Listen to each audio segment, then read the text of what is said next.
अरे ये नीलमणि के ऊपर तो धूप आ गई।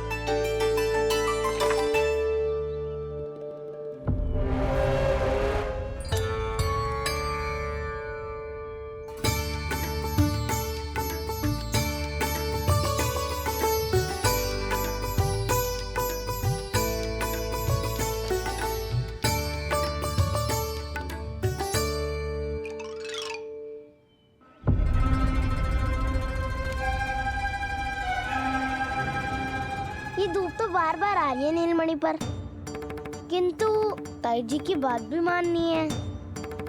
क्या करूं?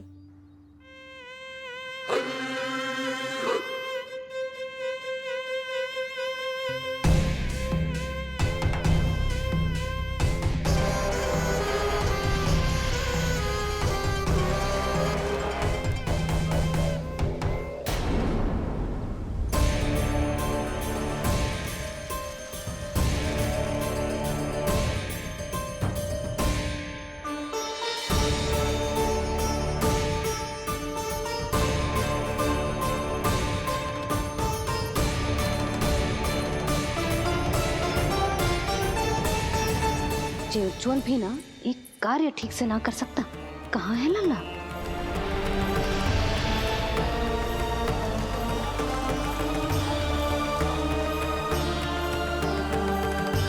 नारायणी नमोस्तुते। प्रार्थना संपन्न हुई। रानी जी, रानी जी कहाँ चली गई?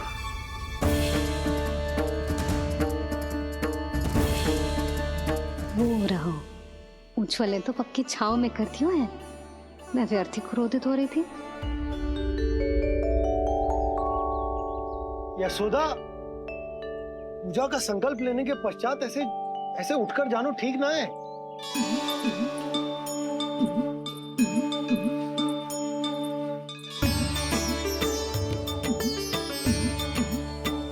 यशोदा, स्मरण है ना जे जन नक्षत्र पूजा हम हमारे लल्ला के हित के लिए कर रहे हैं।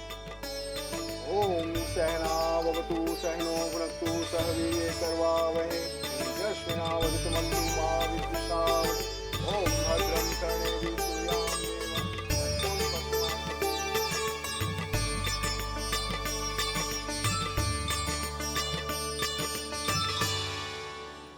अरे वाह, अब तो मेरा कार्य और भी आसान हो गया। इसी सकट के नीचे कुचल दूंगा इस दुष्ट शिशु को।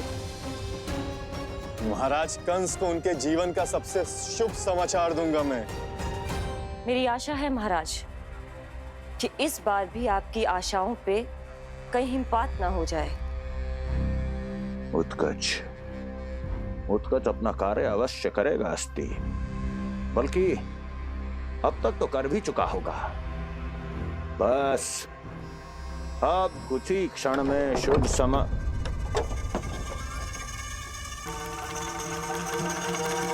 लो, आ गया मेरा शुभ समाचार।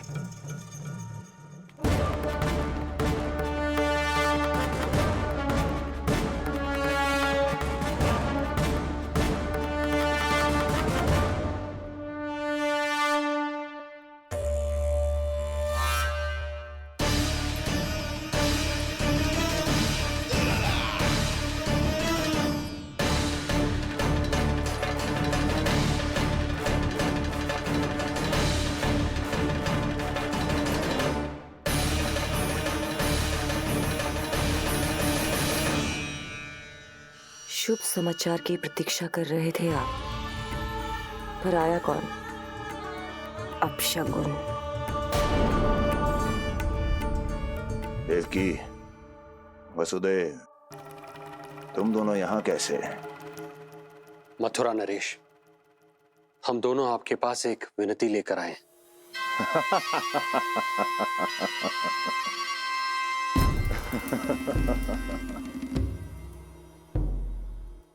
जानते हो वसुदेव, मुझे आश्चर्य इस बात का नहीं कि तुम मेरे पास विनती लेकर आए हो। मुझे आश्चर्य इस बात का है कि तुमने ये सोच भी कैसे लिया कि तुम्हारी विनती यहां स्वीकार करी जाएगी। मैं जानती हूं आपके हृदय के किसी कोने में हमारे बचपन की स्मृतियां अभी भी जीवित है। आपको स्मरण है, मैं आपकी वही बहन हूं जिससे आप इतना प्रेम करते थे कि अपना सब कुछ। बस सीधा सीधा बोल, क्या चाहिए तुझे? अधिक कुछ नहीं महाराज, हम दोनों एक बार गर्ग ऋषि के दर्शन करना चाहते हैं। महल से बाहर जाना चाहते हैं ये महाराज। इन्हें इतनी छूट देने की आवश्यकता नहीं है। पर आपको ये सुनकर अच्छा नहीं लगेगा महाराज कि आपकी बहन और आपका बहनोई आपसे कुछ छुपा रहे हैं। मेरे दुखों का भार मेरे सहन शक्ति से अधिक हो गया था, इसलिए बहुत साहस बटोर कर आई हूं। अपनी छोटी बहन की इस छोटी सी विनती को अस्वीकार मत कीजिए भैया।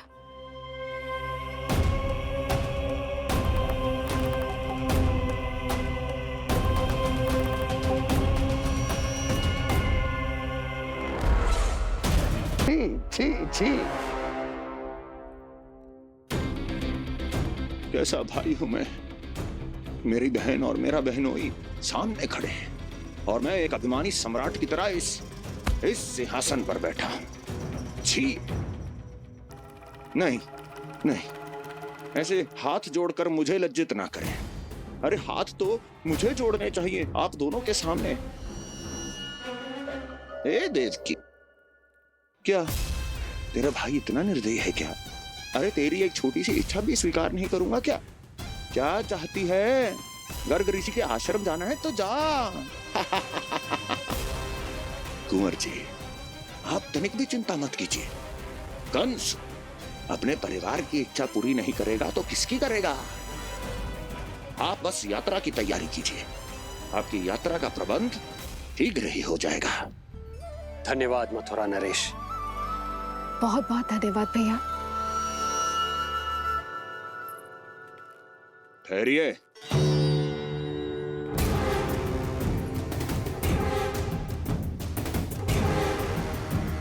अरे आप दोनों को अकेले कैसे जाने दूं? चिंता रहती है मुझे। 10 दिशाओं में शत्रु हैं मेरे, कहीं कुछ अनहोनी घटित हो गई तो? कुंवर जी, आप एक काम कीजिए, आप दुर्जन को साथ ले जाइए।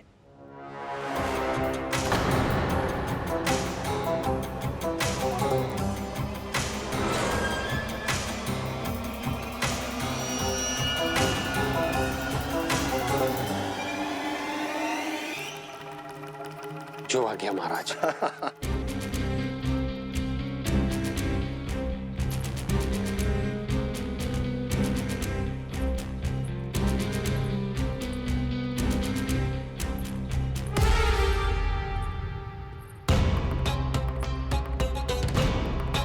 आपने इन्हें जाने की आज्ञा क्यों दी स्वामी? मेरा सुझाव क्यों नहीं माना आपने? हर समय तुम्हारा सुझाव मानना आवश्यक नहीं है प्रिय। जाल बिछा दिया है ये देखने के लिए कि ये दोनों मेरे विरुद्ध क्या षड्यंत्र रच रहे हैं।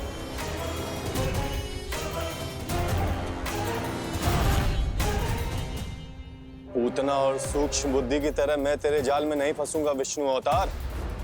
उन्होंने तेरे सामने आने की भूल की थी, पर मैं तुझे दिखाई नहीं दूंगा। अदृश्य रूप में ही तेरा वध करूंगा।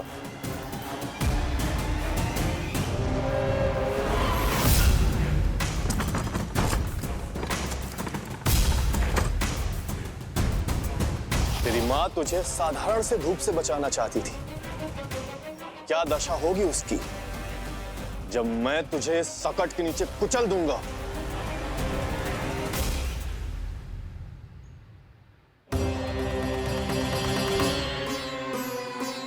जाने ये पूजा कब समाप्त होगी, कहीं उठ तो ना गए होगा मेरा लल्ला। मुझे उसे देखना है। पर जो पंडित जी है कि शकट के भार के नीचे दब जाता है तेरा कोमल तन।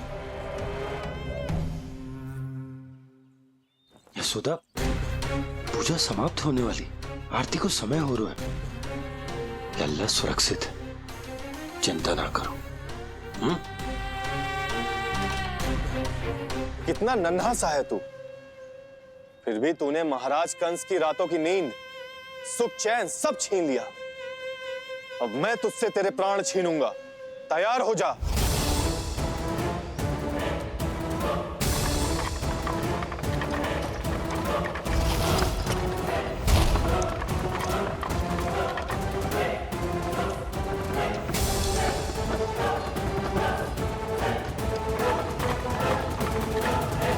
ये क्या हो रहा है?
प्राण कब इसके तन से विदा ले लेंगे, इसे पता ही नहीं चलेगा।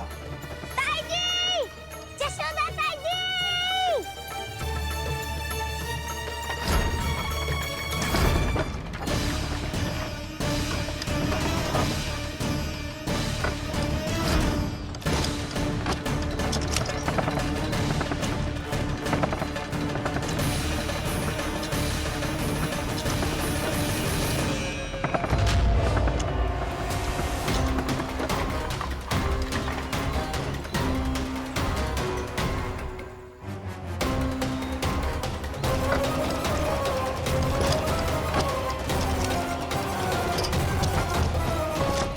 निद्रा देवी, समय हो गया है।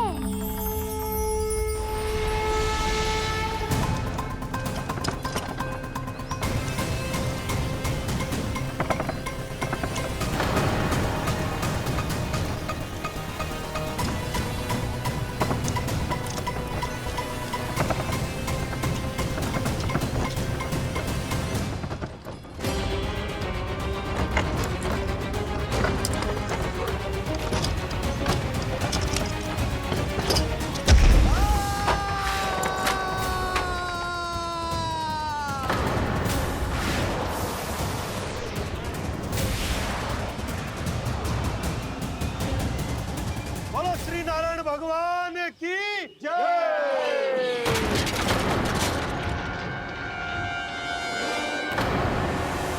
यशोदा ताई जी, जल्दी आओ।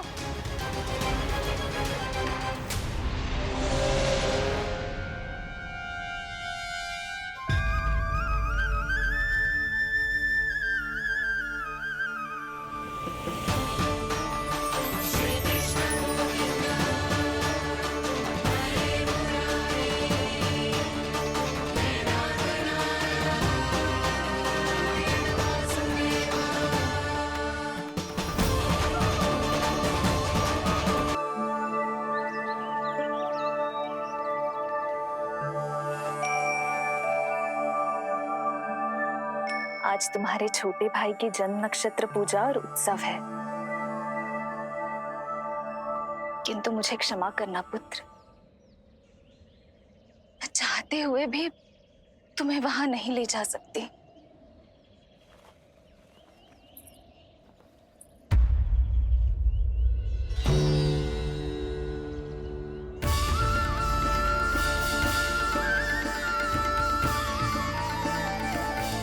अरे यशोदा, तुम, अरे तुम्हें आने की क्या आवश्यकता थी? मैं आ ही रही थी ना। चलो, पूजा का मुहूर्त बीता जा रहा है, चलो।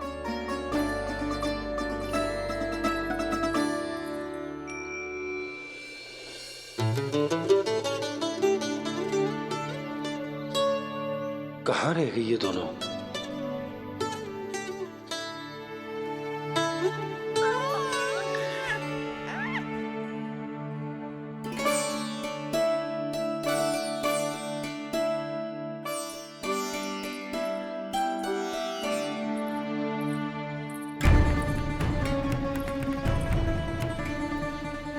तेरी मैया को क्या हो गया लल्ला?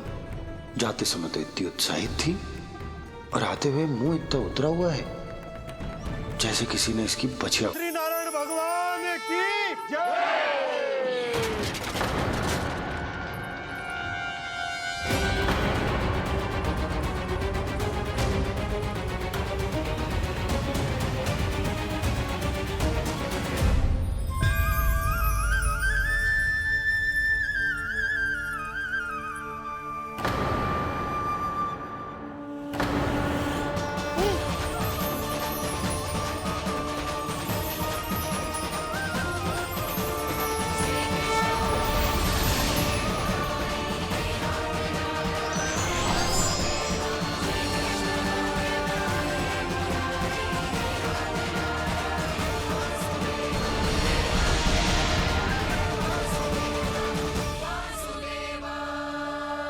प्रभु,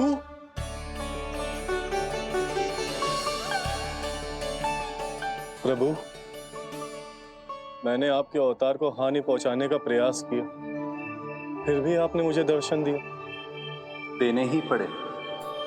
तुम्हें मेरे चरणों का स्पर्श जो मिल गया। तुम्हें आश्चर्य हो रहा होगा, एक साधारण से स्पर्श से तुम्हें वो मिला जो बड़े से बड़े ऋषियों को भी कठिन से कठिन तपस्या के बाद भी नहीं मिलता। इसका उत्तर तुम्हारे अतीत में छुपा है। दैत्य हिरण्याक्ष के पुत्र के रूप में तुम्हारा जन्म हुआ था। शीघ्र ही तुम बहुत अधिक विशाल और असीम बलशाली हो गए थे, पर तुम अपनी शक्ति का प्रयोग अनुचित ढंग से करते थे। एक दिन तुमने महर्षि लोमस के आश्रम में बहुत ही उत्पात मचाया, हरे भरे वृक्षों को नष्ट कर दिया।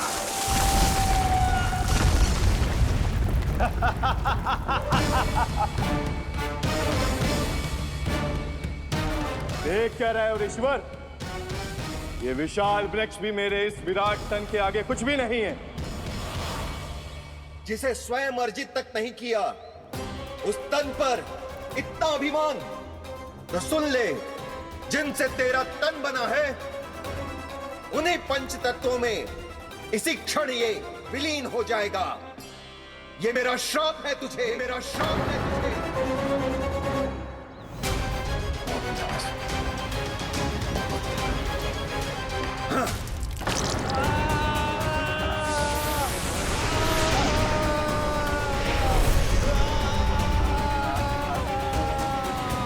पर तभी तुम्हें अपनी भूल का आभास हुआ और ऋषि लोमस से तुमने क्षमा याचना की। क्षमा करे ऋषिवर, क्षमा करे। मैं मूर्ख, अभिमानी हूँ, अज्ञानी हूँ, परंतु आप तो दया के सागर है। कृपा करे ऋषिवर, कृपा करे। बिना तन के मैं कैसे जीवित रह पाऊंगा? तुम जीवित भी रहोगे और अपने दैनिक कार्यों का संचालन भी कर पाओगे, किंतु सजीव प्राणियों या निर्जीव वस्तुओं की सहायता से। ऐसा जीवन तो मृत्यु के समान है ऋषिवर। इससे अच्छा है आप मुझे जीवन से मुक्ति दे दो। मुक्ति भी अवश्य मिलेगी तुम्हें, पर जब तुम परम प्रभु श्री हरि नारायण के चरणों का स्पर्श करोगे, चरणों का स्पर्श करोगे। और यही नहीं शक्तासुर, कल जब तुम मुझे खोज नहीं पा रहे थे तब भी तुमने हार नहीं मानी। 7 प्रहर तक 7 बार मेरी और मेरे गोकुल की परिक्रमा की। इस क्रम में तुमने अनजाने में ही अपना पश्चाताप पूरा किया। और पुण्य अर्जित कर लिया। इसलिए मैं तुम्हें मोक्ष प्रदान करता हूं।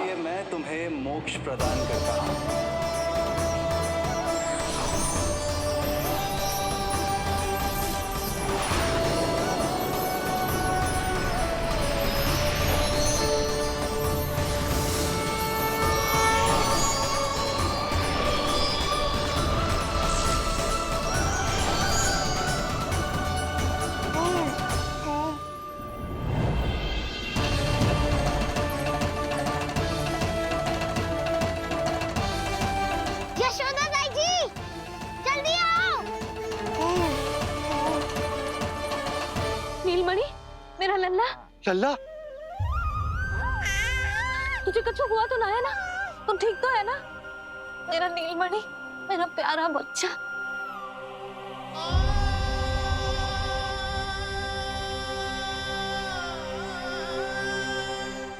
भोला, बंसी, ये सब क्या है?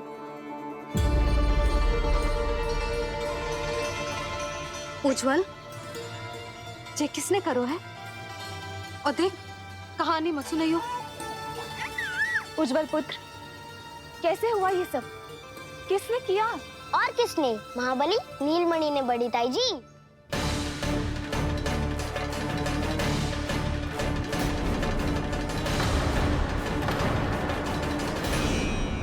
जी क्या बोल रहे हो? सच्ची सच्ची बता। लो, फिर फंस गया उज्जवल। मैं सच्ची कह रहा हूँ। अचानक तीव्र वेग से वायु चली। फिर ऐसे लगो जैसे कोई भूकंप आ रहा है। और फिर जब मैंने देखा तो ये सकट अपने आप हिल रही थी, खड़खड़ खड़खड़ खड़खड़ खड़खड़। फिर मैंने साहस दिखाया और उस सकट को रोकने का प्रयास करो। पर सकट ना रुको, जे हिले ही जा रहा था, खड़खड़ खड़खड़ खड़खड़ खड़खड़ खड़खड़ खड़खड़। और फिर ऐसे ही हिलते हुए अचानक से आगे बढ़कर सीधा नीलमणि के ऊपर चला आए हो। फिर और फिर सकट भी हिल रहा था, खड़खड़ खड़खड़, और सकट का सामान भी हिल रहा था, थर थर थर थर।